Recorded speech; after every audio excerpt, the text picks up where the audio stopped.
Welcome to the Tom Bernard Show with the family with co-host Catherine Brandt, Alex Bernard Rasmussen, Andy Bernard, and Kristen Bird. What's the Buzz? I got to bring one thing up to you before we start this show. When are people going to understand again that a lot of money, a lot of problems? You know what I mean? More money, more problems. Money, more problems. More money, more problems. I'll give you an example. Andy, would you look it up? There's a NFL player that just signed a $30 million deal. Wow. And by the time he was done paying his taxes, he got 13 million of it, and the state and the federal government got 17 million. I mean, it kind of seems unfair to me in a way because, I mean, yes, 30 million is a windfall profit, and it's like... It's enough money to live on forever. Well, yep. I know. It is. By a lot. But he's also risking a lot of things with his body being wrecked forever. A lot of them have... His brain. Yeah, they have That's brain injuries, true. they have this, they have that. They might have, big doctor's bills for the rest of their lives. And if your career in the NFL is what on the average? Probably 5 years? I'd say 5, 6 I wonder. years. It's Probably about 5, 6 6 years. It's short. Yeah, maybe, Depending on- maybe they could, do some sort of... 3.3 years. That's it? Oh. That's what I'm saying. So maybe what they Running could backs, do would be 2.5 years. spread I was out going to say, depending on your the position. taxes instead of just sucking it all up at once. I don't know. Well, they Just have seems- a calculator here. NFL salaries after taxes, a full breakdown. So if you make $1 million in a given team, how much are you actually going to take home? The best is the Raiders. They're going to take home $639,000. Ooh, that's pretty good. Their taxes must be low. Well, $325 for federal. Everyone's federal is the same. Yeah. No state, no municipal. I don't know what a jock tax is, but everyone's got one. jock tax? Yep, it's called a jock tax. And then there's also FICA, which is the same for everyone. That's The Social worst Security, would be right? the Rams, unsurprisingly. Yeah, They're that taking one. home $524. So half of their $1 million pay is taken. But they're not taking that home either because they have Well, agents, they've got right. managers Yep. getting cut, Oh, very true. lawyers, Very true. business managers. Yeah, so $1 million, you're making- you're probably taking home, what, 300? Maybe? Yeah, I was going to say 250. Yeah. 250 would be my guess. I'm also going to say that, and people forget this, every single week they play an away game, you pay that state's tax Yep. as well. Right. If Oh, there is I didn't know one, of that. course. So at tax time, your tax accountant has probably multiple Yep. tax forms for you to fill out. I've had that happen to me just in my career where I'm filing in Minnesota and I'm filing in New York and I'm filing in California. It's a lot. And that adds up very quickly, even just come tax time. So I imagine that a lot of players are making more money on endorsements at this point. Yeah, probably true. Yeah, that's probably true. But One- they're still going to have all kinds of people to pay just to Yep. get those endorsements. Yes, question. of course. Yeah. Now, compared to that story is heaven compared to a story that was just sent me just now. Heaven. So he gets 30 million. He ends up with about what I say, 13 out of the 30 million, something like that. Probably And about right. Like you said, some more of that would have disappeared too. Although that is much better than this. You remember a former Twins pitcher named Daniel Serafini? I do not. He was a Minnesota Twins pitcher, Daniel Serafini. Well, Daniel Serafini was found guilty for attacking his in-laws in their Lake Tahoe home. He pitched for the Minnesota Twins for 3 seasons, starting in 1996. He will be going to prison for the rest of his life because he murdered his father-in-law over $11 million estate. He murdered his father-in-law. His wife is still supporting him. That is the weird part of this story. Yeah. Well, And he had a mistress in all of this too. Okay. Oh, okay. what? So he's The a clear story thinker. was super messy. I actually read it because I was like, what? People magazine had picked it up, and I thought, this is so strange. That is very You know strange. what's so great about that? Most of my friends growing up would have gone, because I grew up in a Catholic neighborhood, would have gone, typical Italian. And I believe, Tom, I believe in this story.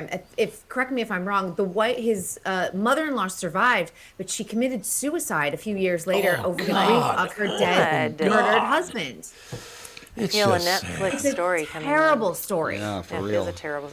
Speaking of terrible stories, somebody was just some executive for a big show was just found dead after 4 days, and his American wife. Idol. Yeah. American What? Idol. Wait. Do you want to know how close that is to my house? Oh God. How close? A 3-minute walk. No. Yep. So this Very, was. very They close think it to was my just house. a This is random break-in, or what? Yeah, so they've arrested the guy.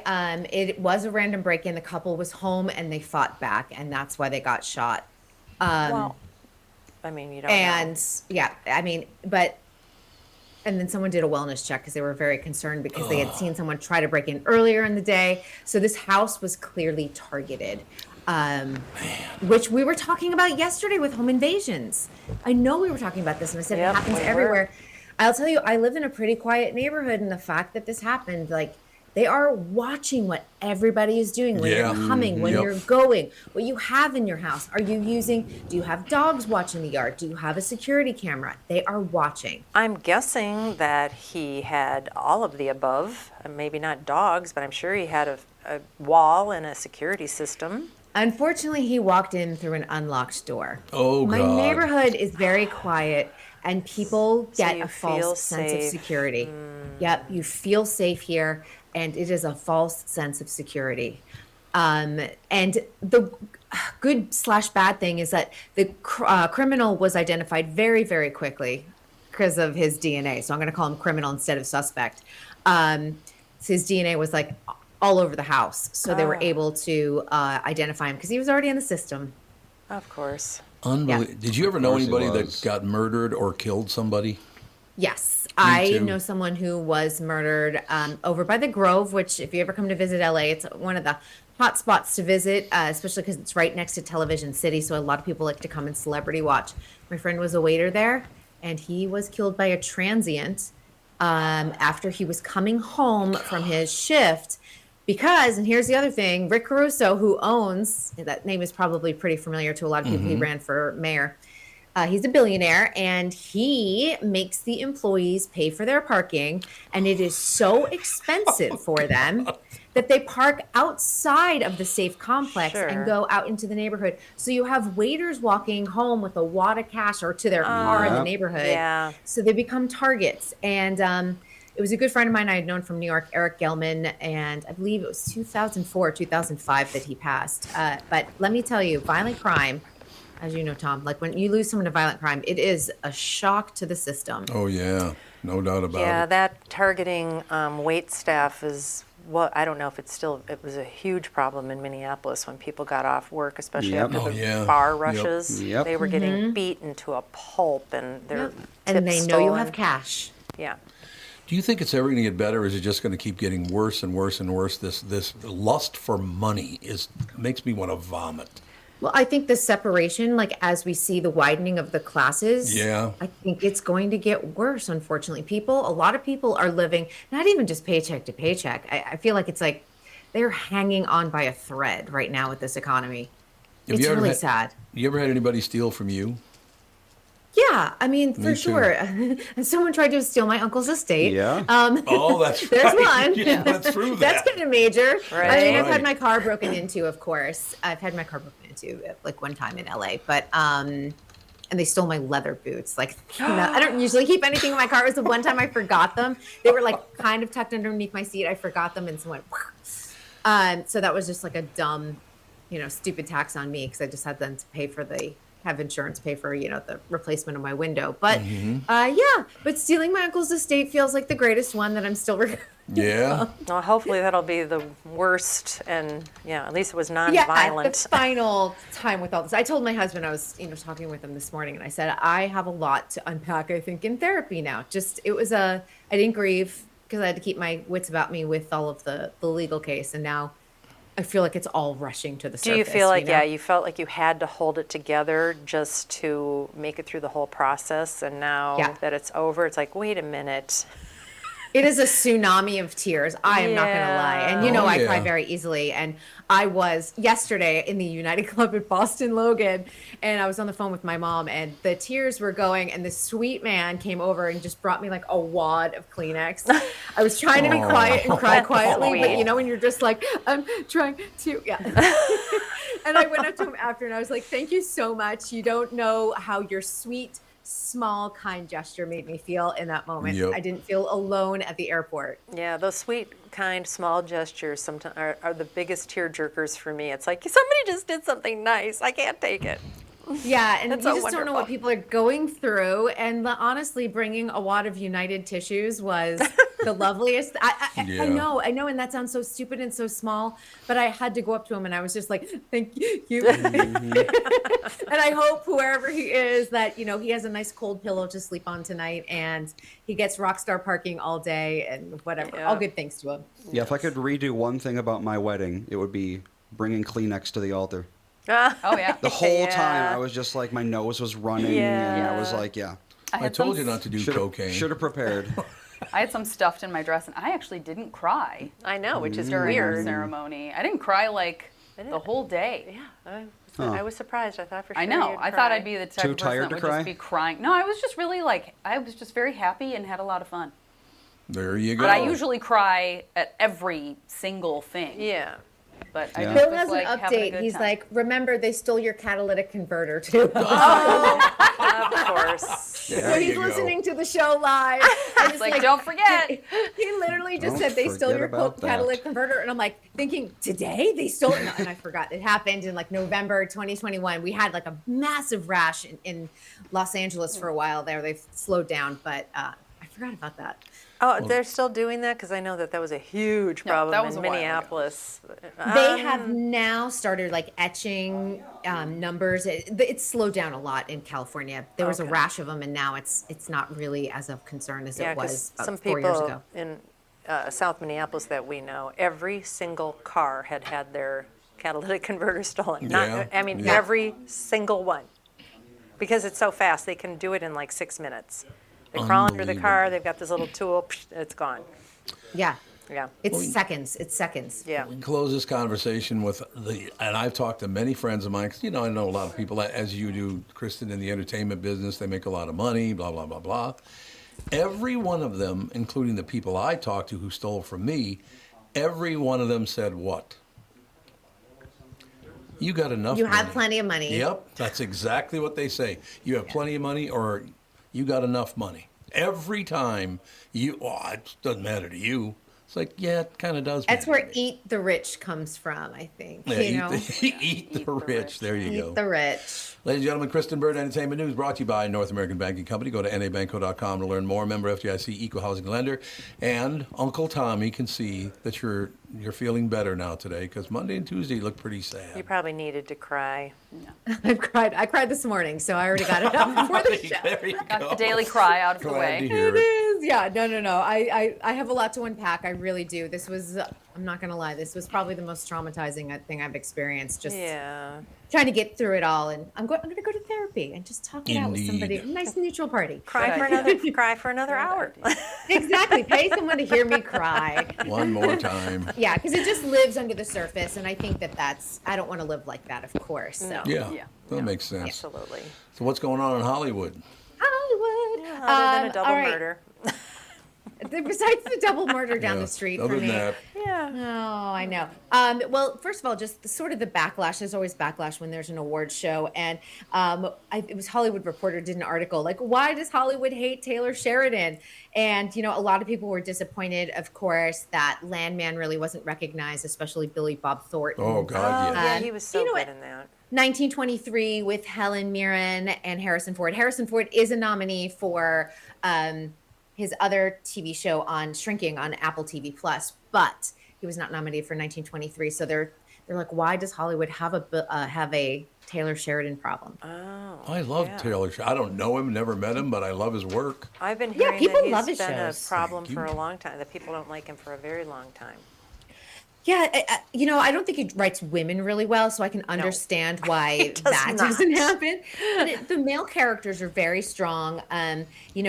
Tulsa King and Lioness only received nominations for best stunts. I mean, we're just talking, which is important, of course, but it's not the recognition in terms of writing, best drama, or any of the acting cast. So I think that's going to be an ongoing conversation throughout Emmy season. Especially someone who has written as many hits.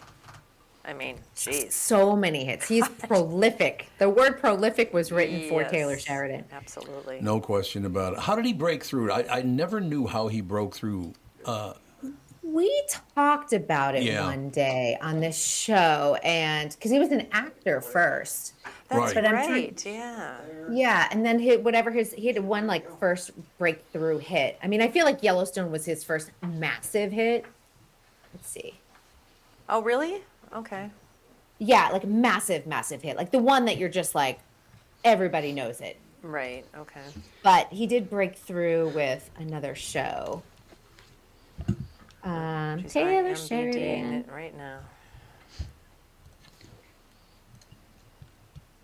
Big breakthrough. Talk amongst yourselves. Well, while until we she- talk about, while we look that up, welcome Kenny to the show. Hello, Kenny. Hello, Hi. Kenny.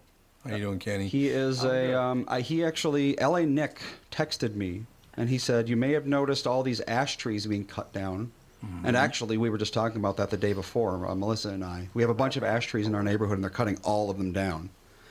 And Nick is like, yeah, Kenny is, he's on a mission to save the ash trees because they're all being cut down. Right. And we're like, sure. I mean, we were just talking about that. Why not? It is amazing. And it how is many- it's the ash borer, right? Emerald ash Yep, borer. emerald Yep. ash borer. We were Yep. treating our trees like crazy when we had Yep. 4 gigantic ones in Edina. Yeah, and the treatment About is 800 basically bucks just kill every them. other- I know, they want to cut them all I know, down. they just cut 'em all down. Dutch I mean- elm disease, they did that to all the elms. Yeah, they sure did.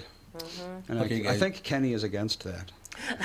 You guys have got to tell me if this is a good thing or a bad thing. Because remember on Monday, something occurred. I was told something by somebody, and then it later up showed on the show. Just by coincidence, I was thinking about it, and then it just happened. Right? What? Okay. What do you mean? What? He's getting to it, I think. What are we talking about? I'm talking about on Monday that I was thinking about something, and then it just automatically just happened later on in the day. Like I don't even remember what it was, but I Conjured was thinking something about up? doing something, and then it actually did happen later in the day, and I don't know why it did. Have you been reading The Secret? No, I've not been reading The Secret, but it just happened to me just now again. What's that? I had to run over to the north side this morning to deliver something to somebody, Sounds sketchy. and I'm driving down. I had to go to the north side and Sure does. drop off a package. No, they've literally, if you go to North Minneapolis right now, there are no streets open. They're all shut down. I mean, you got to go like zigzag, Yeah, zigzag, every- Minnesota 2 blocks, yeah. right? But the weird thing about it is I was thinking about, as I'm driving down Lowry Avenue and Thomas, I guess I get the corner of Thomas and Lowry, I'm thinking about my best friend as a kid when I was 10, 11 years old, and I was just thinking about the Beatles broke when he and I were best friends, and we used to go to the park over Cleveland Park and swing on the swings as an 11-year-old and sing Beatles songs, right? I was thinking about that maybe 45 minutes ago. My best friend's name was Kenny Anderson. Weird. That's bizarre. I mean, I'm sorry. That is That's weird. 2 days out of 3. I was like, what? Huh. I looked at it, I was like, Kenny Anderson. I was just thinking about him. I haven't talked to him in years. I should probably try to track him down. But I'll tell you the kind of kid he was. I know he was a great guy, but Did he have anything to do with trees? No, and we'll get away from it. But I just have to point out the one thing that he did, and I don't know how he kept getting away with it. He had an older brother, really nice guy, and every time Kenny wanted pizza, he would call and order it. And when the guy came to the door, they'd say, "No, we didn't order that. What are you talking about?" And his older brother would go, "Well, I'll just buy it. That's okay." He scammed his older brother out of pizza money about twice a week. It was phenomenal. Pretty sure his older brother caught on after a bit. So, Kristen, Yes. did you find out what you were looking for? I did, yes. So his breakthrough was Cicero as a screenwriter. He was Oh, Cicero. 40. Yeah, he Cicero, was yep. 40? And then he did Hell or High Water, and that was like the first big success that he had. What year was that? Hell or High Water, that was 2016. 2016, Yeah, that was a good and show. he was nominated for BAFTA, Golden Globe, Academy Awards. So that was his really first massive breakthrough. Yeah, I mean, and his writing is really, really good. Who does he have a say in who gets put on the shows that he wrote? Oh yeah, he definitely would has a think say so, in yeah. casting, and that's why we see so many A-listers too. They want to work with him. They know the shows are going to be a success. I mean, how else do you get Harrison Ford and Helen Mirren Yeah, in the Yeah. same yeah. show? That's incredible. That's a very good point, actually. No question about it. I just, I don't know. I like all Taylor Sheridan's work. Everything he's ever written, I really like it. Well, you'll have Landman season 2 coming your way soon. I know. As I'm so. watching it, though, like you said, he's not very good at writing women. I'm always like, oh, God, why? Taylor You know, maybe Sheridan? that's the key to him not getting the Emmy. Like maybe he needs to bring on a female writer to flesh Yeah. out those characters. Yeah, does every woman have to be a nutcase nympho? Everyone? Nutcase Nympho, there you go. Wonder Really? what Welcome to his the show. dating life looks like. Great. Well, it is He's probably not a TV. good guy to date. Probably Yeah. not fun. Yeah. From how he. Yeah. Do people in general like him in Hollywood? Yeah, I think Good. generally people, yeah, and I don't think if he was that big of a pain in the butt, people would stay away from his shows too. If he was that problematic, it's too hard in this day and age to like stay out of trouble in Hollywood, and Oh, so yeah. they want to work Yep. with creators who are going to give them good projects, but also a good reputation. Yeah. I suppose that sense. is true. So we still have good things coming. That's good. Yes, and I know a few weeks ago we talked about Poop Cruise on Netflix. Uh-huh. They have another pop culture moment that is out right now on Netflix this week. Do you guys remember the Balloon Boy hoax? Yes, I do. No. Yes. So that was 2009 when the father said that his son went up in this like Oh, right. silver flying saucer Yep. balloon, and in fact he had hidden his son inside the house in like the attic because they were hoping to get a reality show out of it. And then the kid revealed, I forgot this part. He revealed He was the on fact TV, yep. that it was a hoax yet on Larry King Live, and he's like, "Wait, you said we did it for the show." Yep, I remember that. I do too. Yeah, you can't trust kids to stick with a No, lie. no, you cannot. No. No. That whole hoax, that was crazy. And then the guy had to pay back all the money. He pleaded guilty for attempting to influence a public servant. He was sentenced to 90 days in jail and ordered to pay $36,000 in restitution. His wife was sentenced to 20 days of weekend jail. But that whole story is being played out on Netflix on their Trainwreck series, docuseries that they've been doing. Oh, Well, they wow. got their show. Yeah. Yeah, there you go. They did get their show. Are they going to benefit Not the way from they it? wanted. Are they going to benefit from it? No, they won't. No. So, Yeah, I Well, no, wouldn't I don't think think they so. legally could. well, Yeah. I don't know. After you've served your time. I suppose, yeah. They'll probably write a book, I'm sure, or something. Although that Yeah. was 16 years ago. They could have written a book So by long now. ago. But I I know. feel like, I wouldn't say it feels like yesterday, but I would feel like if you said 10 years ago, I would say, okay. I would have agreed. Yeah, I would have been like, yeah, 10. Honestly, that's probably about right. Well, Yeah. so many hoaxes, so little time. So many hoaxes. What, in Hollywood? Are you kidding me? No. Netflix loves a good scam artist story, so they're always good for that. Yeah. And the other big story that kind of happened a few days ago, Disney Plus is getting into the news game, and I thought you would find this interesting, Tom, because we've been talking a lot about the news. So ABC News itself is launching a new exclusive daily news program that will stream on Disney Plus. And so it's called What You Need to Know, which I call this like the bite-sized, exactly what you need to know, like the dumbed-down news for everyone to watch. James Longman and Rachel Scott will be the two anchors. It's going to air live every single day at 6 a.m. on Disney Plus, and each episode will be available for 24 hours until the next new episode replaces it. I didn't know Disney Plus could do live streaming. Yes, everyone's getting into the live game. That is where all the money is. It's Oh, why really? everyone wants to do live sports. I know, It's why everything old is award new shows are again. back. The live game is everything. Wow. Well, we've been doing the live game for 13 years. so- Yeah, Actually, no, we've we always weren't been live. ahead of the curve, We though. weren't live at the beginning. I forget when we started to go live, but we were. It was an edited show in the very beginning. Oh, that's right. Was it? Yep, for a brief period. Well, we didn't know what we were doing in the beginning. No, we had no idea what we were doing in the beginning. No clue. We were ahead of the curve on the podcasting anyway. Yeah, we Yes. did. We did start pretty early. We was like at the time. I think it was like Joe Rogan and Mark, whatever his name is, Maron, Mark Maron, yeah. and Adam Maron was Carolla. Those was ending. like the three that existed when we started. Yeah. Yeah, Adam Carolla was huge. Yep, the Adam Carolla one. Yeah. You just popped this in my head, and I have to ask Kristen this. I was watching, Catherine and I were watching an episode of Stick last night. And Mark Maron walked out of he was in a, I don't know, mobile home or something. Is he about 4'1"? He's tiny. Oh my Did you God, watch is he him in tiny? Glow on Netflix? No. Yeah. Yep. I loved that show. It was about women's wrestling. Yep. He was so good in that, but he was about the same size as all the women, if not shorter. Mark Yeah. claims to be 5'11". Not a chance. He's 5'11". Maybe 5'7". 5'3", 5'4". And then they put I'd those say. platform shoes on, and then they're Yeah. 5'9". Or you can stand on an apple box. Yeah. Just a one-on-one Yeah. scene.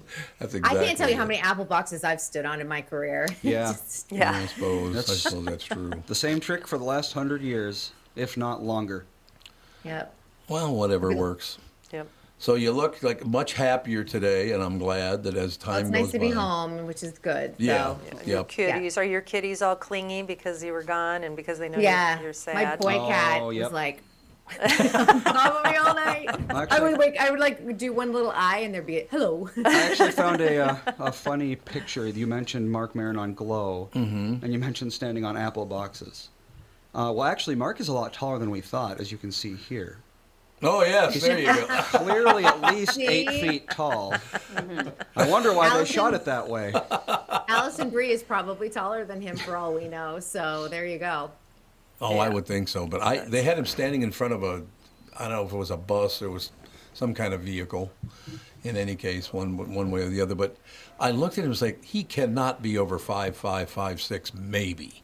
Yeah, it's hilarious. And but go watch Glow again if people haven't watched it. It's on Netflix. I believe they did 3 seasons. The 4th season never came to fruition thanks to the old pandemic. But what a good series. I like it. All right. Well, you're looking better. But looking better every day. I just mean you look happier. I don't mean, Yeah, You're I'm, really I'm happy to be improving. home. It is good to be home, and we will talk to you tomorrow. See you all tomorrow. Bye. Bye. Thanks a lot, ladies and Bye-bye. gentlemen. Kristen Burt, Entertainment News, brought to you by North American Banking Company. Go to nabanco.com to learn more. Member FDIC, equal housing lender. We will take a break right now. Be right back in a couple of seconds. We were just talking about Cleveland Park and the swings, and here's Kenny Anderson shows up. Yes. You don't look like Because you used parks to, though. have You look much trees. younger. Yeah, you look a lot younger. I Absolutely. try to keep a youthful appearance. Yeah, there you go. We'll take a break. Be right back in a couple of minutes. From Bradshaw and Bryant, Michael Bryant. What's up, Pally? Oh, not much. Doing my usual thing of telling people they shouldn't be texting and driving. In Minnesota, you can't have your phone in your hands. You can use, hands-free, but you can't have your phone in your hands for whatever reason. And that's why they made the law the way they did, so that police officers could see a phone in your hand and you got no excuse for why you got it there. Do people know that that's the law? I hope so. I mean, they used to follow it, and then kind of COVID kind of made people forget, and now it's like a freewheeling world out there with cell phones. Let's say you get pulled over because you do have a phone in your hand and you're not watching where you're going. You got to be in pretty big trouble then, I would guess. Well, the first one's not as bad. It's the multiple ones, the problem. And once people start stacking them up, then they have a big problem. And then what we're doing in car accidents is we've started bringing motions for punitive damages, because I'm trying to use the civil law any way we can to stop this, because it needs to stop. Whenever I'd had any problems in my life, who was that I called again? It was like an MB, something like that. Bradshaw and Bryant. Let me tell you about my bank. That'd be North American Banking Company. When it comes to banking, it's all about trust, and that's what you get with them. They've been around since 1998, and they've always made it clear they're here to give you a better banking experience with a focus on the local community, and you won't be dealing with some AI chatbot either. You'll get straight answers and quick decisions from real people that know you and your situation and are always ready to help.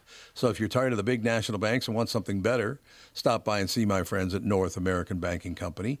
Visit nabanco.com to learn more. Member FDIC, equal housing lender. Many car dealers try to create an extreme sense of urgency. Does anybody really buy it? We gotta sell 100 cars by Saturday to get the boss off the roof. You'll never see these rebates again. And oh yeah, your trade will never be worth more. Really? I asked Jim Paul from Valley Buick GMC in Apple Valley and Valley GMC in Hastings his thoughts. I don't even know what to say. I hope folks are smarter than that. Has there really ever been a time when it was urgent? Probably not. But this tariff environment might be a first. Valley has several hundred pre-tariff units on the ground. Who knows what's going to happen with the tariffs, but these are really safe buys. Going forward, Valley's committed to make whatever the situation is as painless as possible. like we've always done. Where can we find you then? Get them pre-tariff. Hurry, hurry, hurry. When they're gone, they're gone. And man, At a Valley store in Apple Valley or Hastings or valleycardealers.com. Certainly not on a roof.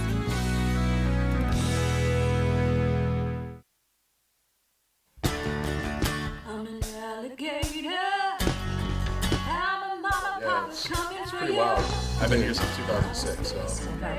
Excellent. Ladies and gentlemen, we are back. We're back. Yes, we AK got Kamara's with us. My AK, friend. and What? we got Kenny on at the same time, and there's a reason they're on at the same time. Oh, is that right? And that reason is that I got a new phone and my calendar got screwed up. Oh, Hey, we can deal with this. We can all learn from we each can other. deal right? with it. We'll talk a little trees. We'll talk a little Well, what AK, you're you're up to. Minnesotan. Have you noticed all the ash trees being cut down around the cities? You know, I'm not too much of an arborist, so Ooh, an Well, arborist. you're going to I become like one. that. I don't know if I could actually tell you what's being cut down, but yeah, I've seen a lot of trees being cut Well, down. there you go, and that's probably why. It's Kenny's here to save them. That's Save the. Hey, we need oxygen, so We do. oxygen would be it's good. very good. You know, speaking of, I want to get everybody's opinion on this because On oxygen? I pop on X once in a while and all the rest of it.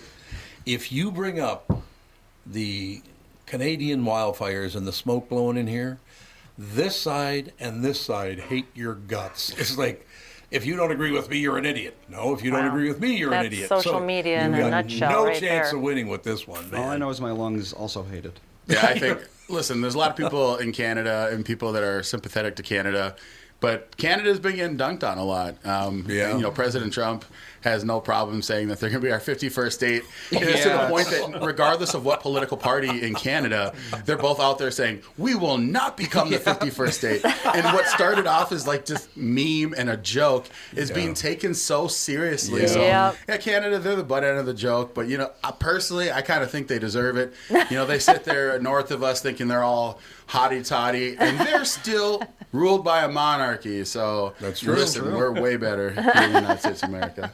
Now, Kenny Anderson, I have to ask you. Well, first of all, thank you for doing what you're doing because do people understand we need like trees and stuff to get air to breathe? So yeah, I hope so.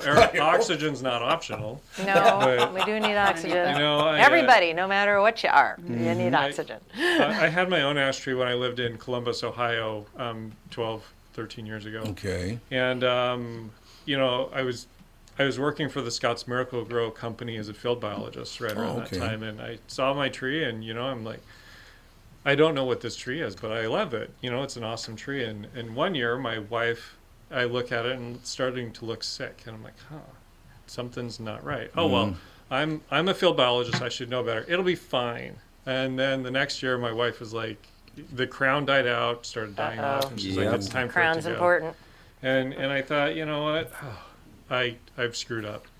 And, you know, I had people knock my door, tell me you need to treat your tree for emerald ash borer. And I'm like, no, no, I don't. I'm an arrogant field biologist. And no, I don't. And, you know, I and this is like one of the big things is that I'd pass other trees in my neighborhood and they were all dying off too. And I'm like, well, that's that same tree that I have. And, you know, we're at that same spot here. We're actually well into it here in Minneapolis. Is that, you know, one, people don't notice the trees in the neighborhood and don't notice, and it's called tree blindness. We're blind to the environment. Really?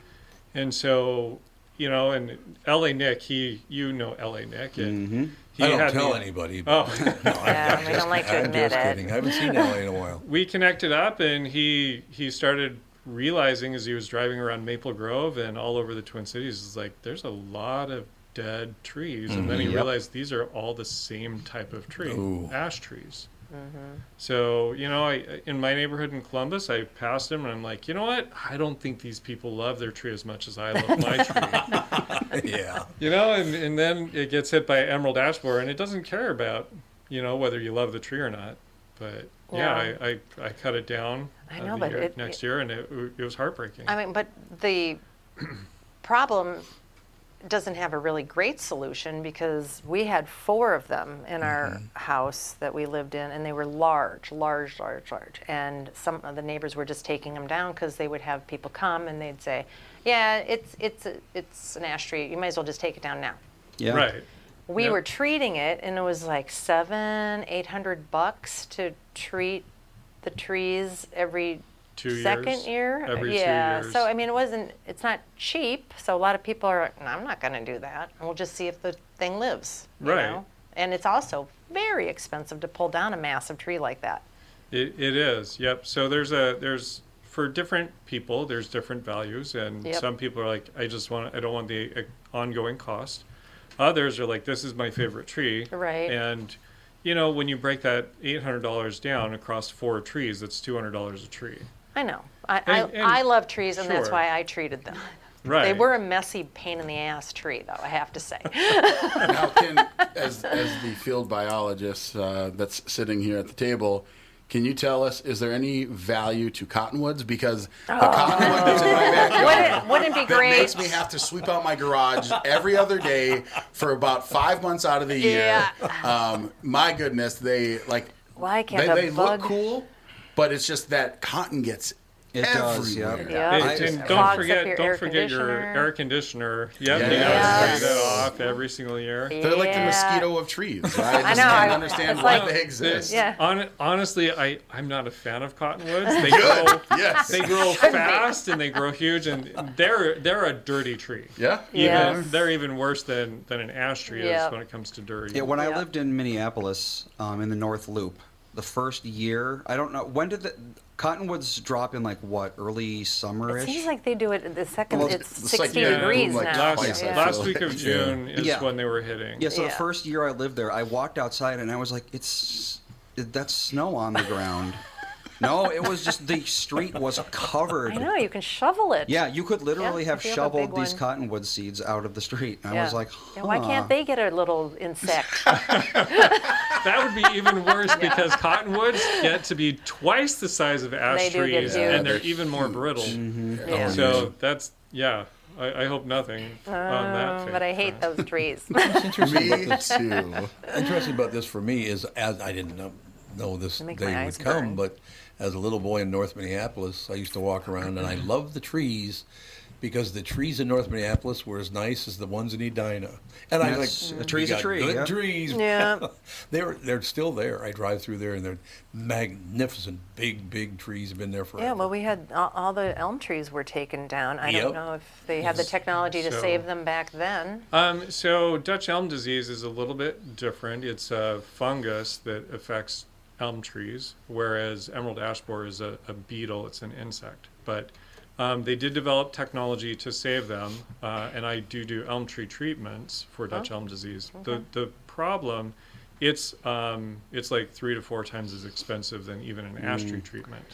It's a lot more complicated. Does anything ever just have a little insert some vinegar into the tree and it kills Or the baking fungus? soda on it. Your life is good. I don't no. think trees like vinegar too much. Probably not. Well, just saying. That must Some be sort part of of cinnamon. because I don't like vinegar. Borax. Wow. It all works out in the end. No,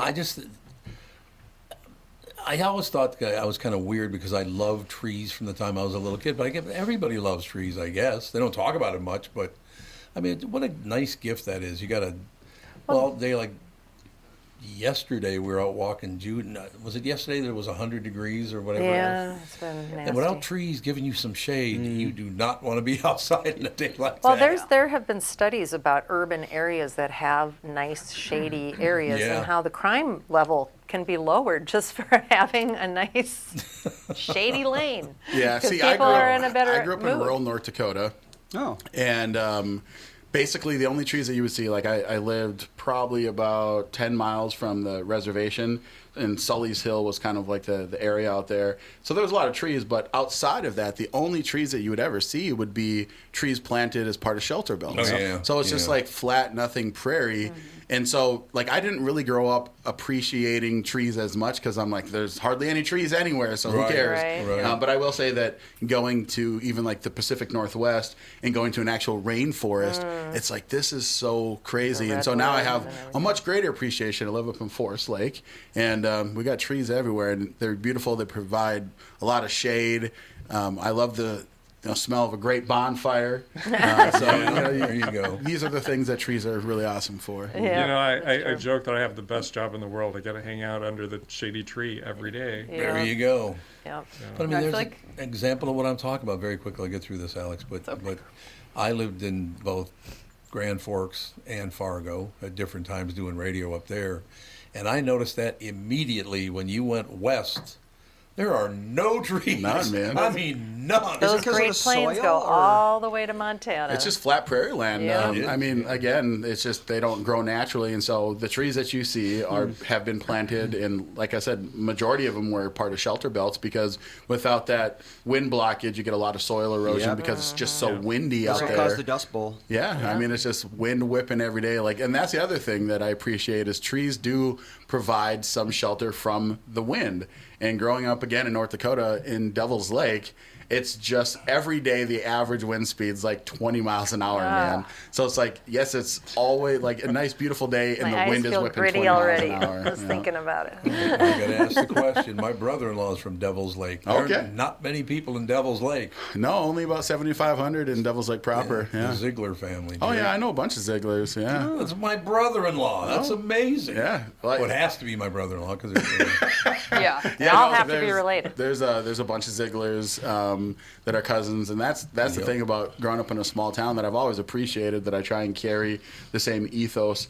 It's like I try and just be friendly to everyone, and maybe it's because like if you're not in a small town, you kind of have to live with the repercussions Yeah. of not being friendly, and so that's always stuck with me. No matter where I go, I'm always talking, getting to know everyone in the area, and everyone's like, "You're so nice." I'm like, "Listen, people talk about Minnesota nice." And my experience has been in the Twin Cities metro area, it's not as authentic. But if you go to greater state Minnesota Yep. and North Dakota, people will tell you what they really think of you, but people are willing to always give you a fair shake. And growing up as, I'm black, and for people listening only, I don't sound like I'm black because I was raised in Devil's Lake, North Dakota.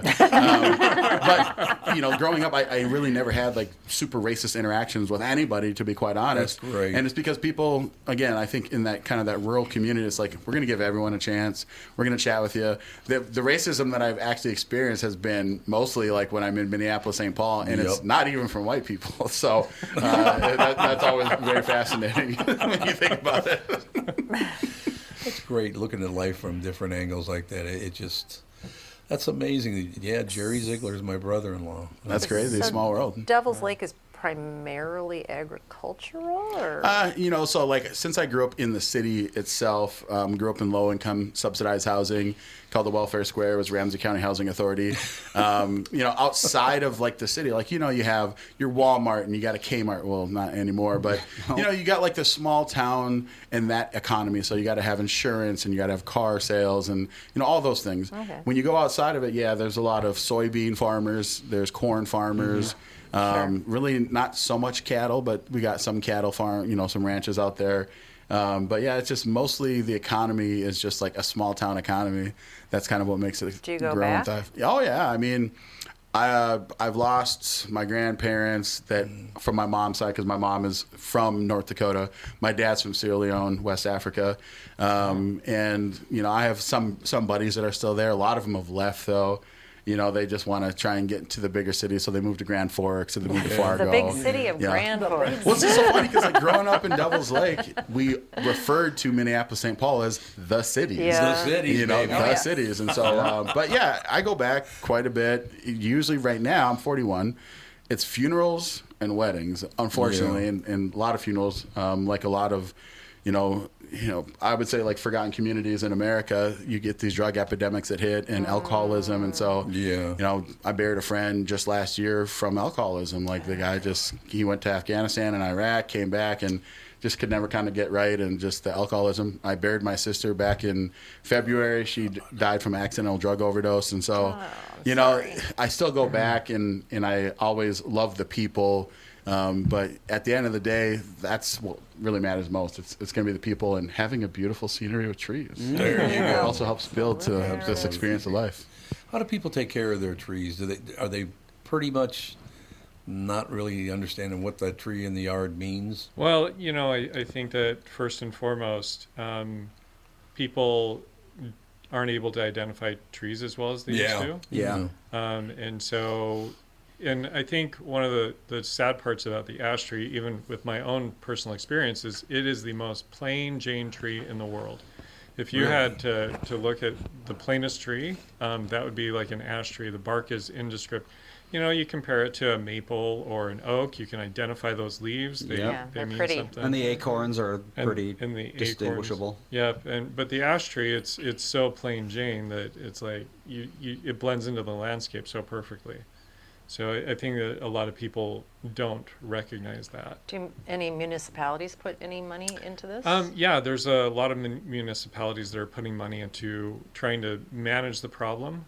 Some of it does come down to treating the tree, but there's a cost benefit that they all take a hard look at of how do we want to maintain these ash trees. If it's a large tree outside a municipal building, then they'll put money into it. But if it's in a wooded or forested area, then that when it dies off, nobody's going to notice it. Then they don't put the money into that, and they shouldn't. I don't want my tax dollars going for something like that. No, we watch this weird show called Still Standing. Yeah. It's an actor It's a who great runs show. around Canada and goes to all these little tiny towns and says Oh, why yeah. they became and what's happened to them because the railroad left or the timber industry left or they put some sort of moratorium on cod fishing and it just destroys these little towns. This one last night was called Lumbee, British Yep. Columbia. Beautiful area, just gorgeous. And they were showing how the timber industry, I don't remember what it's called, but they've got this machine that goes in, zoop, fell on the truck. I mean, within like 5 minutes, they can take a gigantic tree and take it down where it used to take, I don't know how many lumberjacks to pull down a tree. Now they can just flatten an entire forest in a day. Yeah. It's kind of scary. I mean, I know that they regulate how many trees, can be used for lumber, because obviously we all need lumber. But and the reforestation, all that stuff is all great that they're doing all that. But it just was shocking to see a tree just murdered like that. It felt like a murder. Yeah, no, it's like if you ever watched Fern Gully. Yes. You think that's an exaggeration? No, that's actually how it works. That truck. Giant saw that just takes down an entire it just forest. grips it and just chops it off and done. It was like, what the hell? Yeah, they start at the top, and it has kind of like a bunch of rotating blades inside of it. Yeah. And it goes all the way Really? down, chops all the branches off. It was and then freaky. it just kind of tips over, and they can slam through those things. Sometimes I'm like, why can't we get one of those? That'd be so much easier. Because like when you need to have a tree removed, I know, they right? have to cut down It's every just single little branch. So Yep. intensive to get it taken down. I used to be in the insurance industry, and that's kind of one of the things that people would always ask, like, okay, so if a tree falls, like, is our homeowners insurance going to cover this? And I'm like, yeah, most homeowners insurance, it's $500, and I think to take down a tree is like close to like $2,500 depending on like the size of it. So I worked for a company doing quoting for tree removal and tree treatment, tree pruning and stuff, and it's really complicated. It depends on so many different factors, like is it close to the house? What way is it leaning? Some trees it was easy to just fell them and clean them up and you're out of there. Others, if it has potential to fall in the house, then you gotta rig it down piece by piece. That's more manpower, more time, and relative to the size. Yeah. So What's the name some trees we've had to hire a crane to be able to get it out of there. And Expensive. that's Yeah, it anywhere sounds from an extra $1,000. It's $850 an hour for a crane. So And- treat your trees instead of So- cutting them down. And plant care of native trees. trees. We have non-native pines in our backyard, and they're all just diseased and terrible, and we've had to keep cutting them down year by year. Oh. Yeah, natives. I'm a fan of natives, but it's a good chance that those are probably blue spruce. Yeah. And most often those have been getting diseased for needle cast. Oh, okay. It's something that I'd go and visit clients and they'd be like, hey, do you know what's going on with this tree? And I'm like, yeah, it's needle cast, and we double check it and like, yep, that's what's going on. Why does every tree disease sound like something from Lord of the Rings? Yeah, seriously. Emerald ash borer, needle cast. Now, if you had to kind of Dutch point to elm. a handful of like the specific causes, is it just neglect is why these things are becoming as widespread as these diseases that people just don't care about it as much? Is there some other type of environmental thing that's occurring? Change, Yeah, like global warming, is that impacting? You know, honestly, I don't think. I think one, we live in a global society now. Much more. The Colorado blue spruce is not native to Minnesota, and neither is emerald ash borer. Emerald ash borer came out of China. And so I think that there's China. and Dutch elm disease it came over from Europe. So I think that there's us operating with a global environment now is introducing new diseases, insects, things that are invasive and non-native. So is it more or less that, you know, there was some guys like, I was traveling over in China and saw this beautiful tree. I'm going to get me one of those. Is that kind of how these things occur, that someone brings them here and then they just kind of start to Take go off? wild? Yeah. So I'd say more often than not, what they suspect with emerald ash borer is ash wood is used in baseball bats. It's also a very strong wood, and so they think that it came over in a pallet through shipping, and then this was back in 2002, and then it escaped and got out and started, and then a few years later, they're seeing these trees die off. Yeah, that And they're makes like, me mad what's because it's going on? 2002. It wasn't 300 years ago. Yeah, It's like it you should have wasn't. known better, Yeah. Yeah. right? Well, what I'm curious about is, AI, you can say what you want to say about it, but the thing that's really good is helping model using data. And I'm, kind of interested to see how that can help, where they can actually create an algorithm and say, based off of this pattern of these diseases, and you put all the data in, can it help kind of determine how is this going to actually affect this, so you can be more proactive with it, right? Like Right. if you know that this is going to happen, then maybe you can do some preventative type of stuff. Kind of curious how that would work out. It's hard to predict. I mean, so emerald ash borer, yes, it came from China, but the ash trees in China had some resistance to it. They had defense mechanisms, and so when it was introduced here, our ash trees don't have those same defense Sure. mechanisms. Right, because So it evolves it- over time, right? Yeah. What's the name of your company? Save the Ash Tree Company. Easy to remember. Very good. nice. Pretty straightforward. That's what I do. Save ash trees. You know what's really great about once in a while double booking? You don't know you're doing it, all the rest of it. You don't know what's I have going no idea on. what you're What I doing. like Who's about going it to show up when? No idea the other one was going to be here. And look how nice that turned out. Yeah. I mean, it's just a It was great awesome. show talking about different things. Well, I some said, of our look, best shows have been two people who just happened to be on at the same time for no particular reason. And it just works out well. Great. It does work out So well. you were talking about that you had a documentary coming out? So there's a documentary, and forgive me because I have nothing to do other than I was one of the people interviewed for it. But okay. so the documentary should be coming out sometime in September. Again, I don't even know what the name of it is, but it's Coachella Media. I didn't have to sign an NDA or anything, so I don't think I have to stop that from. But it's going to be interesting because it's really looking at what has changed in the Minneapolis, St. Paul, Twin Cities area since George Floyd, and myself, I'm what's called a Republican National Committeeman. I'm a hardcore right winger, but I approach politics from a individual one-on-one perspective. I have friends from all different political perspectives, family members. My father and I, when he was alive, he was literally what he called a critical theorist. So that's really a Marxist. And so we would have so many different conversations, and we would always walk away and be like, I love you. Even if we disagree fundamentally in all these different political perspectives or solutions to the problems that we see. But ultimately, I think when you look at what has happened in the Twin Cities, whether it's crime, and I know that on the show you guys talk about that a lot because you guys have been in the thick of it. You were, you lived through the Murderapolis days, and we came back from that. And it seems like right now we don't have that same desire, maybe as a society, to either A, address what's actually happening, or B, come up with solutions. A lot of people are just kind of throwing their hands up and saying, like, okay, we're going to let Minneapolis be what Minneapolis is, and we're going to move either out of state or move further out. So that's kind of an interesting dynamic, but that's not unique to Minneapolis and St. Paul. It's happening all across the United States. So I just think that we need to have better solutions to be able to address these issues. But yeah, that documentary coming out should be fascinating. I have my perspective on it.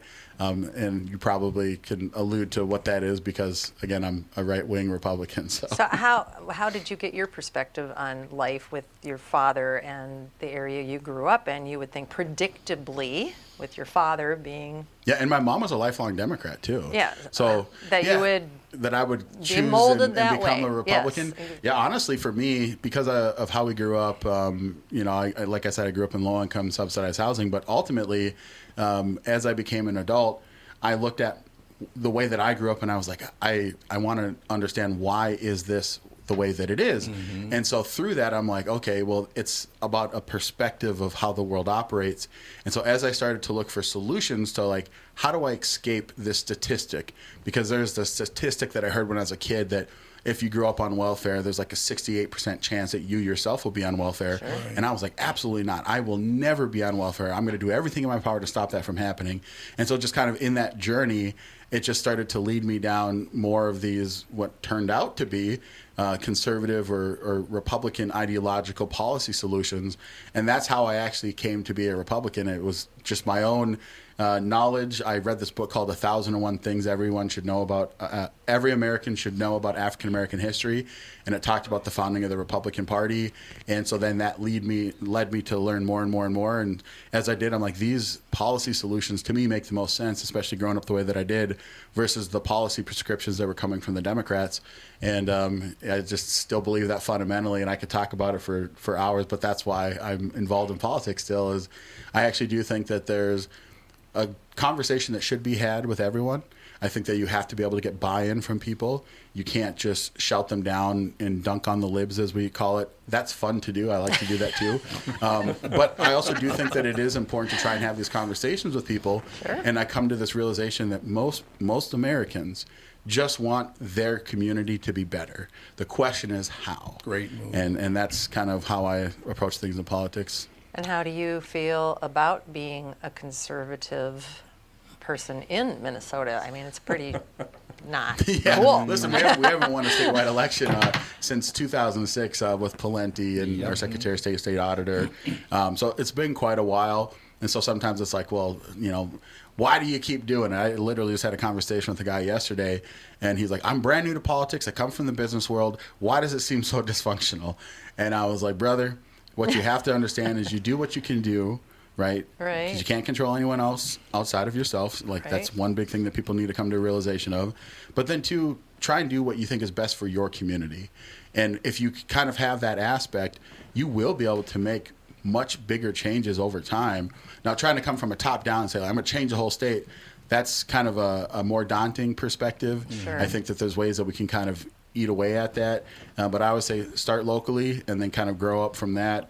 And I think that's how we find greater perspective. But I think we are on the cusp of, to the chagrin of many Democrats, I think we're on the cusp of having some statewide wins, just because I do believe that on the Democrat side of things, they have opened up their doors to far more radical ideological prescriptions for how to solve it. Everything is through this race lens, through this identity lens, through this power dynamic of oppressor versus oppressed, which is communism.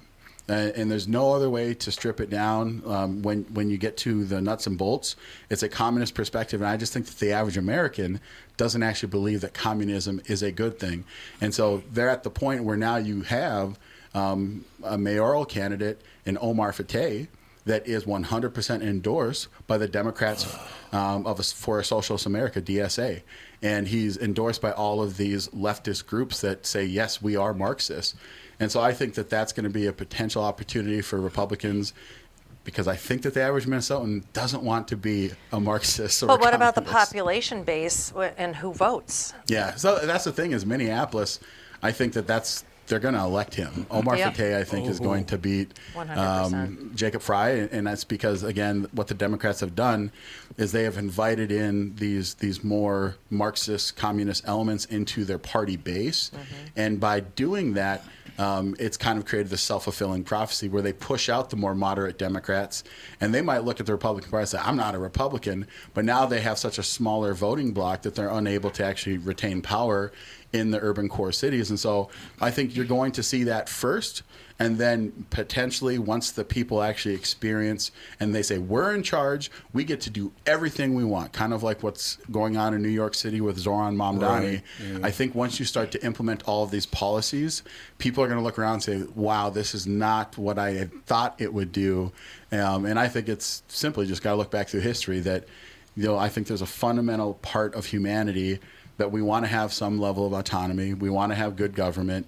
But once you start to put people into these categories where you say, well, you need to shut up because you're, an oppressor, and you're like, what are you talking about? And you say, you owe these people something, not because of what you did specifically, but because of who you are, what your class is, what your race is. You were an oppressor, and so we have to make good for these people. Yeah, we'll have a caste system. And ultimately, we still don't have enough of a population that would be willing to be subjugated because they're the majority. In Minnesota, the majority of people are white European ancestry. That's what the majority is. And once you start to tell them, like, you have to be subjugated because of the wrongs of your, ancestry, the people that are on are like, no, I'm not. And at first I would say, okay, I'm ready to hear what you have to say.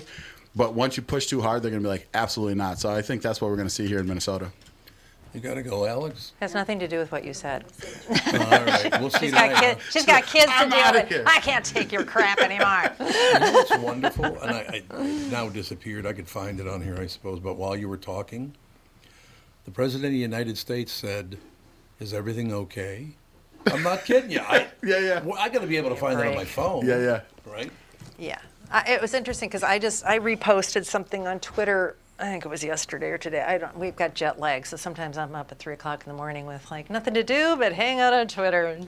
And, it was a young woman. She was 26 years old, and she was talking about AOC saying that this is the first generation of Americans who have never known prosperity. And then she was like, I'm sitting here in a coffee shop where you go up and you get food instantly. You get delicious coffee from all over the world instantly. That's the thing is this guy's working on his MacBook. This guy's working on this. They have all this technology. They can go on and they can order something from Amazon and it can be at their doorstep in the morning. There's cars whizzing by. Everybody's got the latest fashions on. Everybody's got the latest tattoo. She's like, we're very prosperous. As a matter of fact, a statistic that she gave that was very interesting to me is our poverty level, I can't remember exactly how she put it, is 30 times higher than the worldwide poverty level. Yeah, I don't doubt it. Yeah. That's a significant improvement in people's lives. Well, that's one of if those anybody's things- been anywhere else like India where you see poverty like staring you in the face, people are living under a bridge with a family of 5. Mm-hmm. And they've got a little Bunsen burner to warm things up. Or That's how Zimbabwe. they live. Or the favelas in Rio de Janeiro. Exactly. And we're bitching and complaining about that we don't have prosperity. Yeah, What? I think that there's a truth, there's a kernel of truth that's in there.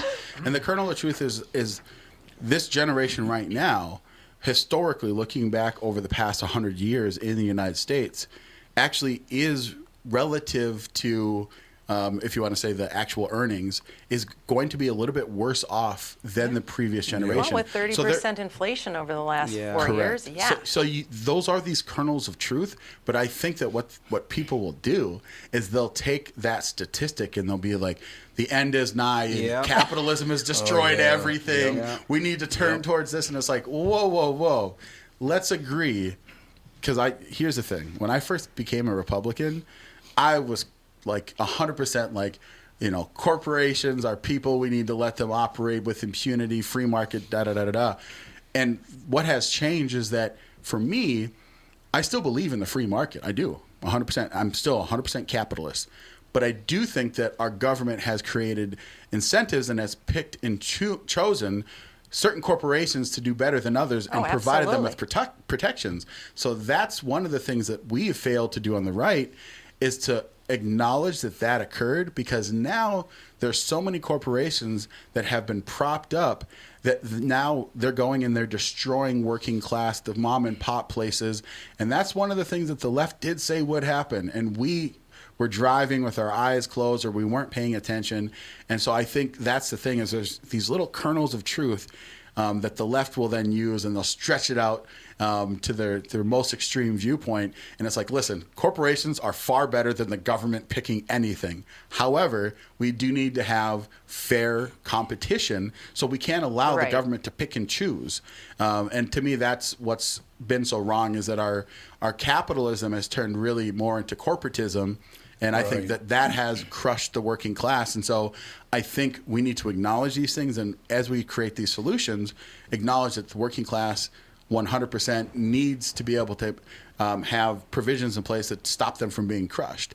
Sure. And so to this young woman making this video, and to people that I see on the left making these videos, they'll just try and just deny the amazing, the amazingness of the United States. Like, we have done so much, not just for people in the United States, but for the globe. That's how great this country is. And I think that there is this kind of division, unfortunately, where there are people, when you ask them, hey, are you proud of America, the United States of America, regardless of who is the president or which political party is in charge? And now more than ever, people, because of their political identification, if a Republican is in, the Democrats say, absolutely not, I don't like this country. Right. And you start to see the same when Biden was in, that Republicans be like, oh, I don't like, not as much. Republicans still tend to have a more positive view of the United States regardless of who the president is. But I think that again, is something that people are really, really feeling. And you'll see it kind of expressed on social media with these outlandish claims, trying to say that, like, well, look at the United States, like, we're a nation in decline. I'm like, I wouldn't go that far. Right. We've definitely have some ground to make up, but we're still far above and beyond. Go to Zimbabwe, go to the favelas in Rio de Janeiro, and see what real poverty looks like. My father's home country, for the longest time, had one of the lowest, or I should say, the highest mortality rate for men. I think the average age of a male in Sierra Leone for a while was 35 years. Oh my God. Yeah, that was the average age of a male. Terrible. And so, like, I think again like that, I'm like, and then compare that to the United States. Come on, like, how can you make such outlandish claims that prosperity is over? But I mean, I think a lot of it is there are a lot of very young people, especially on the internet. And one of the things that is the most emblematic of the young experience, I guess you could say, is I have a 3-year-old at home. And the way he reacts to, like, I wanted to switch the lights off at bedtime rather than you switch it off, he will get out of his bed and turn the light back on so he can be the one who turned it off. And to him, this is a very important thing, because everything is relative. Everything's reactive. Everything is relative, and to him, that's like, it's a big, important thing. And to a college student who's never known anything but the school system, like, the idea of not being able to get out of college and get that CEO position that they were promised, it's an indicator that society is dying, because they were promised something and they couldn't get it. Yeah. As unrealistic as it is. All right, got to take a quick break, but I got to say one thing before we go to break. You were talking about, being the only young black man in the area and all the rest of it. On the flip side of that, I came home, I was, I think, 12 years old. I came home from school, and my mother said, I got to go to work. I didn't know I had to, but I need you to run down and get the food stamps, because we're on welfare and food stamps and all that. And it used to be right next door to, the Capri Theater in North Minneapolis. I'm familiar with it historically, yeah. Mm-hmm. It was right next door to that. So here I am, 12 years old. I walk in. I am the only, not only 12-year-old in there, I am the only white person in there. And honest to God, about 50 people turn around and go, what the hell are you doing in here? It was a great moment for me, because I realized, well, this is where I am in society. And people do not recognize I am different than most people, like white guys, because that's not how I grew up. I grew up the way I just They don't understand that. If you grew up in a society, that's how you're going to be, right? Yep, 100%. They don't get it. They do not understand that. So I say some things that they would not find offensive from other people, but from a white guy, they find it offensive. Of course. But that's how I grew up. So shut up, all of you. We'll be right back. Can you guys stay another 10 minutes, 15 minutes? Absolutely. Well, we're having a ball. What do you think? I think we should continue on. Okay, we Save shall. the world and the trees. Well, at least we're having some laughs along Save with humanity it, so and the that's good. trees. It's all good. Humanity and the trees. We're trying to do both. That's exactly right. Let me tell you about my bank. That'd be North American Banking Company. When it comes to banking, it's all about trust, and that's what you get with them. They've been around since 1998, and they've always made it clear. They're here to give you a better banking experience with a focus on the local community, and you won't be dealing with some AI chatbot. You'll get straight answers and quick decisions from real people that know you and your situation and are always ready to help. So if you're tired of the big national banks, you want something better, stop by and see my friends at North American Banking Company. Visit nabanco.com to learn more. Member FDIC, equal housing lender. You're listening to me. Your customers are listening to me, and they'll hear me promote your business. The Tom Bernard Podcast attracts thousands of listeners who are loyal, engaged, and ready to support businesses they trust. Our podcast has helped numerous businesses increase traffic, sales, and brand recognition. We're not just about ads, we're about results. Whether you're a local business or a national brand, we offer custom advertising packages designed to fit your unique needs and goals. Our audience spans multiple demographics, allowing you to target your ideal customers with precision, from millennials to baby boomers and everyone in between. With the broad reach of the show and passionate following, your business will see increased visibility and awareness, translating into more customers and sales. Didn't think a guy from North Minneapolis could read that well, did you? Well, I was texting with Andy, and I was like, it's not every day I get asked to be, on a legend and broadcast Catherine media, Brandt, that's exactly right. Yeah, and then he's like, oh, and Tom too. There you go. Yeah, I knew it. So humble. Yeah, so humble. I've been on the air for 13 years. I deserve legend status at this point. Yeah, that's exactly right. Once we're talking about coincidences and all the rest of it, that Kenny Anderson was my best friends when I was a kid, but not that Kenny Anderson. I just have to say Kenny Anderson is such a common name. Yeah. I mean, there's been a football player, a basketball player, and I was I was working installing garage doors, putting myself through college, and it turns out that the receptionist, her brother, his name was also Kenny Anderson. That's funny. I even installed a garage door for a guy named Kenneth Anderson. There you go. Hilarious. Great name. We mentioned on the show before in Minnesota, the name of the year is Mike. Oh, okay. And we've had, on our show, we've had Mike Molina. We advertised with Mike Bilski and Mike Lindell. Mike Rasmussen We had was on Mike our Rasmussen. Yeah. That's not even all of them. No, God, no, that's not even That's close. just all the mics over the years. We've probably had 6, 7 mics related to our small little podcast. Yeah, Michael was a very, very popular name for a long time. I would like to know how many shows that people could tune into and hear what's going on. You guys have never met, right? Yeah. We've never met you. This is how people should act. Are they ever going to learn that? Try to get along with everybody. And what's wrong with that idea, right? Listen, that's how I live my life, man. Yep. So I don't disclose this a whole lot, but I have an MBA in strategy and entrepreneurship, and I got it at OSU, Ohio State the Ohio State University. Yeah, you got the Thank V you. in there.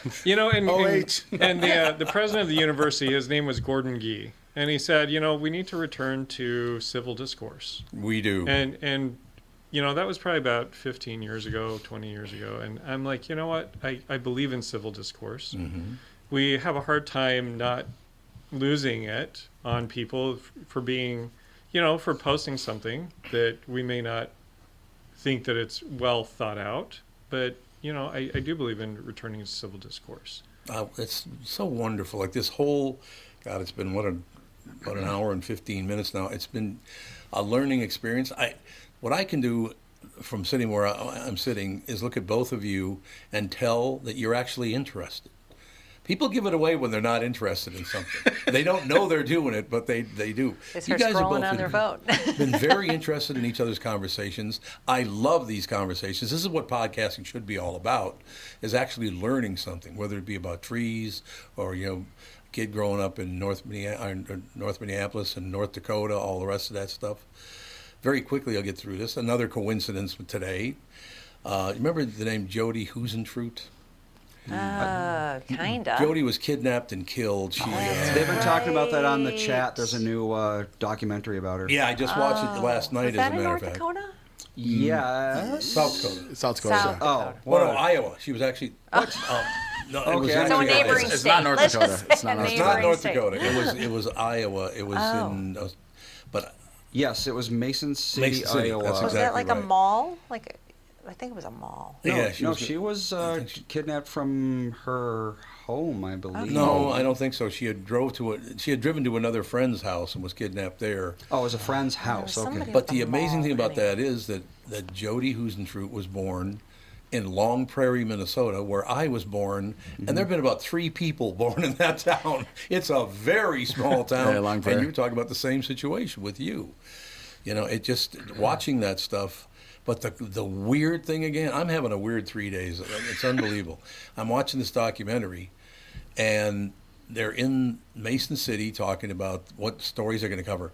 Well, we've got to get up to the Mall of America because KQ92 is doing a multiple matrimony up there. Oh, yeah. There I am on the screen. It's like, what the hell? What? That's synchronicity, That man. was weird. I'm having a really weird week. I'm just telling you. But if you, it's been, God, 30 years since she disappeared. I think. Jody Husentrue. I think it was. It's been a while. I know that. Yeah, I think it was about 30 years. Let's see. It was 30 years in June 27th. There you go. Yeah. So I mean, those things, all the things that happened, the fact that you two ended up, didn't know you were going to be together. We didn't know you were going to be together. Look how well that worked out. Can you people just shut up and maybe pay attention and appreciate other people? Yeah, I personally love human beings. Okay, That's wonderful. Growing up, I've always been interested in so many different kind of perspectives. Like even in my own personal life, I have friends from every walk of life. Wonderful. Some people are struggling right now in their life. It doesn't, mean that I'm not going to be their friend. I might not let their chaos infect my personal life. Yeah. So Always a sometimes good you have policy. to, you have to have, Yep. healthy borders and things like that. Sure. But I befriend everyone because I truly enjoy life. I'm one of those guys when I fly. Like I just flew. I went to Tampa for this Turning Point USA event, and I always try and sit on a window seat. And I like to just look out at the world when Right. I fly. I'm one of those guys, and I've probably flown like 300 times in my life. But I'm just always amazed, and so I love to meet people. I don't think I've ever actually met a field biologist. And that to me is very fascinating. Like, Absolutely. It's one of these things in our society where you're like, yeah, I guess we do need trees. I wonder how do people manage the trees, Yeah. So I'm just always interested to meet. And I think if people keep that curiosity, because listen, we get in the grind. You got to go to work. You got to take care of your kids. You got your other obligations.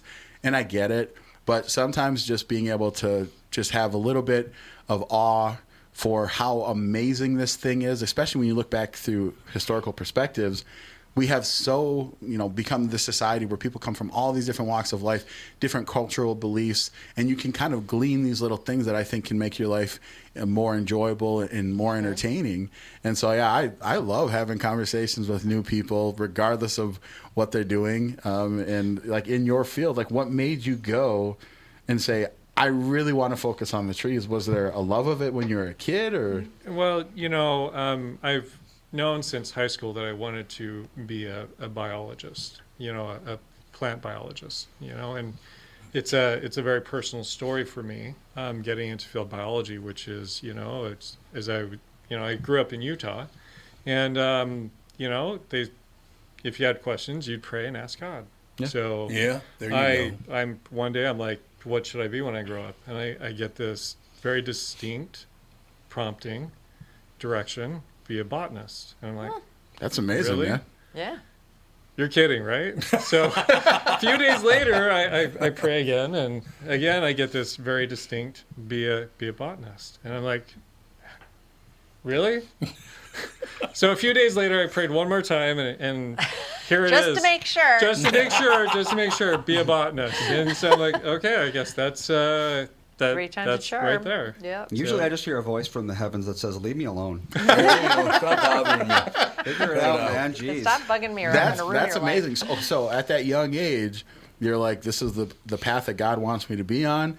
And from that, has it kind of just like fell that way? Or has there been some grinds? Sometimes it has, sometimes it hasn't. I going to, I'm going in this direction, and I serve a mission for my church, and I end up in New York City. And one of the cool things about that was there was a botany education conference that happened at the Brooklyn Botanical Garden, and I asked my mission president, hey, can I go to this? And he, I tell him this and that, and he's like, yeah, you can go. I'm like, wow. And this is, pretty unusual to be able to do that. But, I've always loved plants. And then I think that my love for plants has just grown as I've gotten more into it. One of the things that I love doing. So a few years ago, we went camping as a family, and we go hiking and we do some other things, build campfire. And at the end, we asked my kids, 4 kids, what was your favorite part? And they're like, it was going on the hike with Dad, because I'd point out so many different things. Look at the shape of these leaves, look at this, and growing up as a kid, I was in the Boy Scouts, and I got my Eagle Scout. And, That's a big accomplishment. I'd go through a hike and I'd see different textures of plants, but now after getting a degree in it and taking plant taxonomy, I get a story.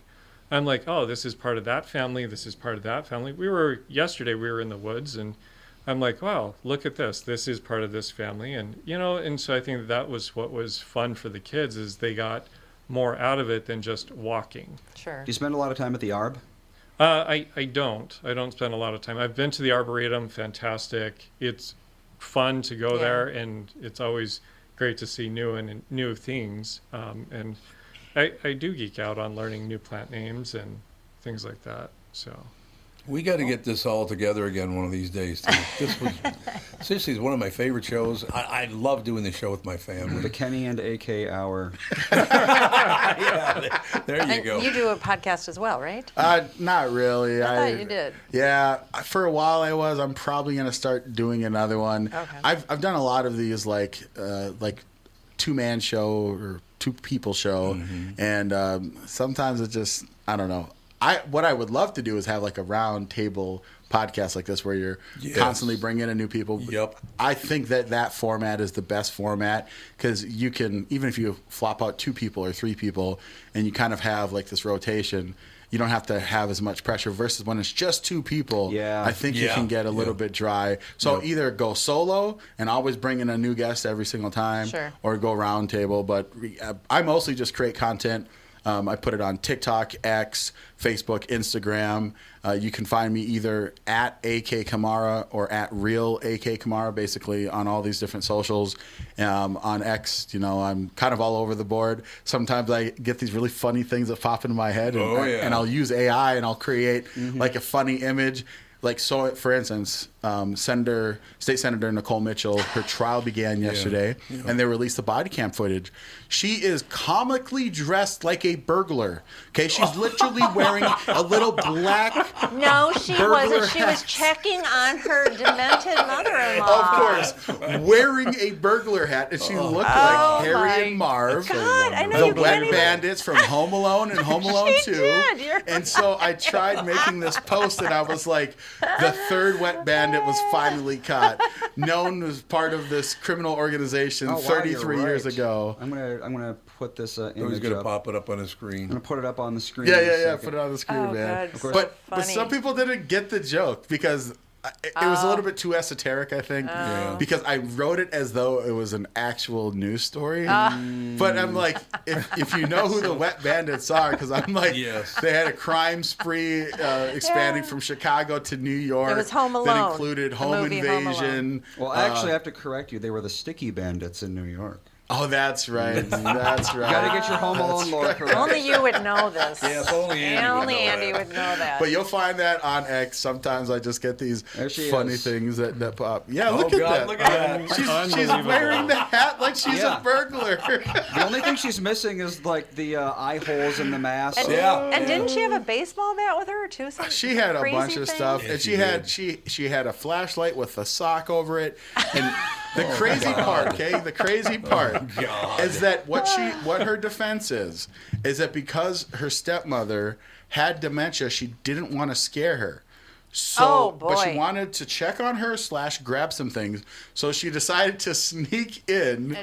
In the middle of the That's night. what her defense is. Dressed as a burglar, of Nobody course. believes that. Okay, I'm just sorry. Right. No one in this room, or anyone that I've ever talked to. My mother had dementia before she passed away.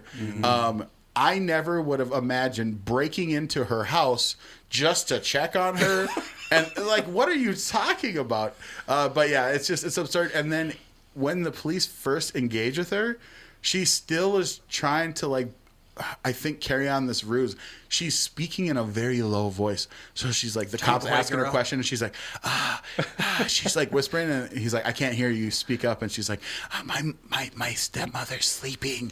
And he's like, lady, you're being arrested. Like, what are you talking about? Like, you can't be in this house. Yeah, What one are of you her doing? reactions was, "Oh no, my military pension." What? It's just it's She's- wild. But Well, yeah. find my postings online and musings.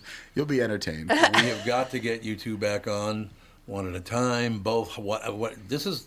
I love this show. Yeah. Because we learned a lot from each other and had never met before. Yeah. You know, were we concerned about other people? No. We learned nice things about it was a wonderful. This is how all shows should be. Also, Kenny, you met Nick because you treated his trees, right? Yeah, that's right. Which trees? I planted so- most of those. Yeah.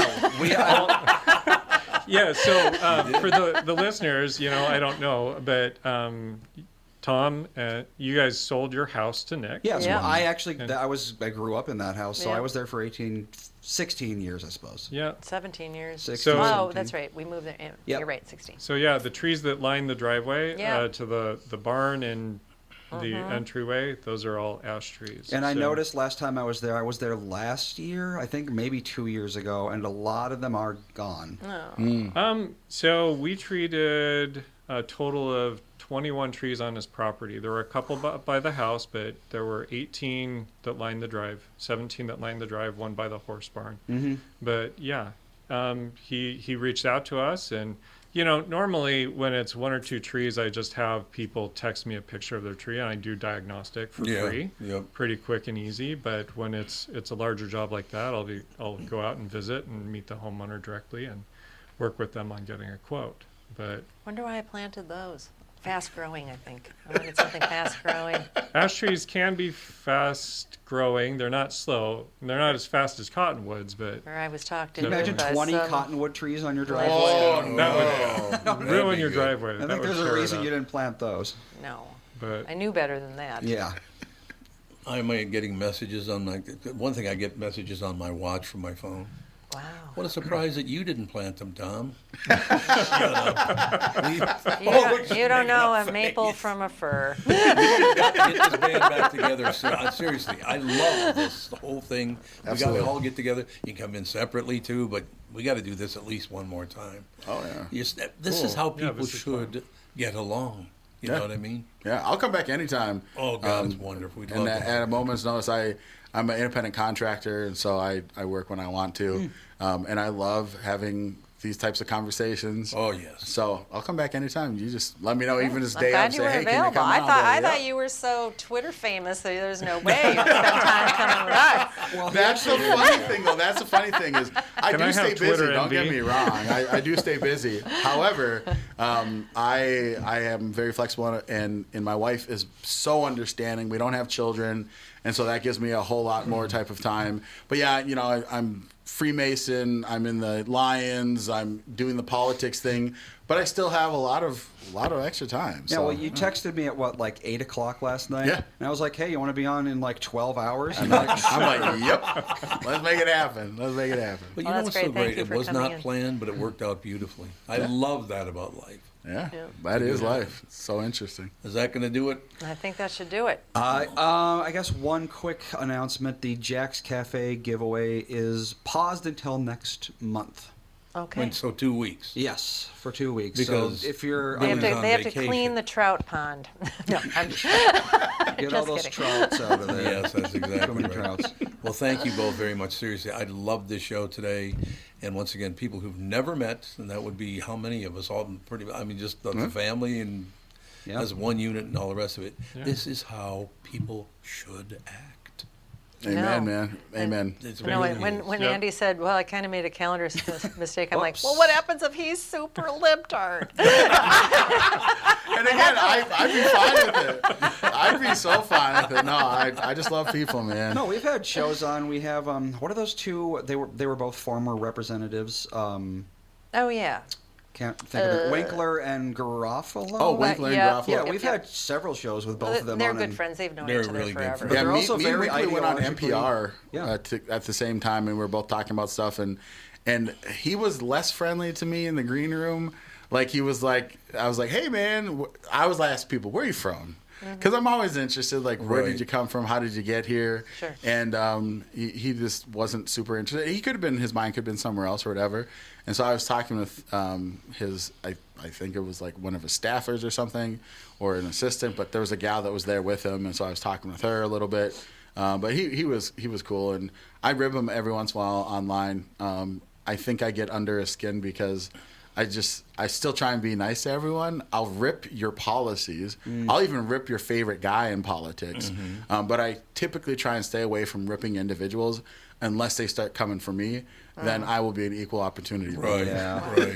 But I always give people the benefit of the doubt. You man. started it. Well, he and Pat do a good job. One Republican, one Democrat. When they're here together, That's awesome. They're wonderful. Yeah, I like Garofalo. He's a good dude. Oh, he's a really good guy. And so is Ryan, actually, right? Yeah. You know, he just lose a family member? Oh, did he? Yeah, that might be what that's all about. Because Yeah. I believe, if not a family member, a very close friend within the last couple of months. Yeah, he's been pushing back actually against the more like I said, Marxist wing of the DFL party, and I've actually given him kudos. I'm like, I'll like him, I'll retweet some of his stuff. I'm like, hey, you're hitting a great point. But then I feel he gets a little bit too much pressure that people will say, oh, what are you, a Trump supporter? Yeah, and then he'll go on like an anti-Trump tirade just to even the balance. I'm like, hey man, do it up. I know, it's so sad. It's always like you go to someone's house and you're like, oh yeah, you want a pop? He's like, I don't like Trump, but yeah, I'll take a Coke. It's like, We honestly got is that really where we are? It is where we Maybe are. the next thing we have to do is get these two in, along with Garofalo and Winkler.